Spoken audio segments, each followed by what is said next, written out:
BC ధర్నా ఈ రోజు 2 గంటల నుంచి 6 గంటల వరకు ఢిల్లీలో జరుగుతుంది. దానికి మా ఉపాధ్యక్షులు ఆవుల రామారావు గారు నేను ఢిల్లీకి పోతున్నాము. అక్కడ ధర్నా కోసము బీసీల ధర్నా అవుతుంది సాయంత్రం 2 to 6. ఆ ధర్నా అయిన తర్వాత మళ్ళా మా మున్నూరు కాపులది కోకపేట 5 ఎకరాల ల్యాండ్ దాని మీద ఆ కన్స్ట్రక్షన్ మీద దాని మీద డిస్కషన్ నడుతుంది. ఎంపీలందరూ వీళ్ళందరూ కలిసి దాని మీద మన ఆవుల రామారావు గారు కూడా దానికి అధ్యక్ష వహిస్తా ఉన్నారు. ఆయన రమ్మంటేనే నేను పోతున్నాను. రాబోయే మన మున్నూరు కాపును ఏదో ఒకటి చేద్దాము, ఏదో ఒకటి దీన్ని డెవలప్ చేయాలి. ఇది ఇట్లా ఉంటే బాగుండదు. మనం ఎందుకంటే ఇప్పటికే 3 సంవత్సరాలు కాలయాపన చేశారు. మళ్ళీ దాన్ని గెలికి మనం ఊకుండద్దు అన్న దాని మీద మేము పోతున్నాము. ఒకసారి రామారావు గారు కూడా మాట్లాడతారు, వినండి. సోదరులకు నమస్కారం.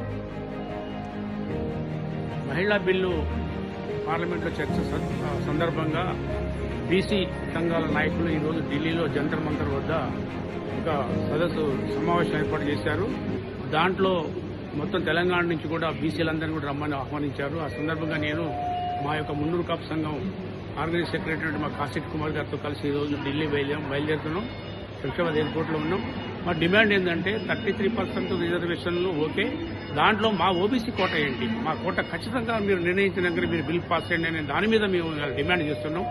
అది ఆ విషయం మీదనే మేము ఇవాళ మా జాజుల శ్రీనివాస్ గౌడ్ గారు కానీ, వి హేమంతరావు గారు కానీ, పొన్నాల లక్ష్మయ్య గారు, అట్లాగే వద్దిరాజు రవిచంద్ర గారు, దాదాపు తదితరుల మా బీసీ నాయకులంతా కూడా ఈరోజు ధర్నాలు పాల్గొనడానికి రమ్మని పిలిపించే సందర్భంలో కాసిట్ కుమార్ గారితో కలిసి శంషాబాద్ ఎయిర్పోర్ట్ నుంచి బయలుదేరి ఢిల్లీ పోతున్నాం. అందరం కూడా ఈ యొక్క మన యొక్క బీసీ మహిళకి మనకు కూడా ఖచ్చితంగా రిజర్వేషన్ సాధించే విషయంలో కలిసి రావాలి.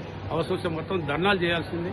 ఈ యొక్క కార్యక్రమాన్ని దిగ్విజయంగా చేయాలని చెప్పి అందరినీ బీసీ సోదరులందరినీ కోరుకుంటూ సెలవు తీసుకుంటున్నాం. జై బీసీ, జై మున్నూరు కాపు, జై బీసీ.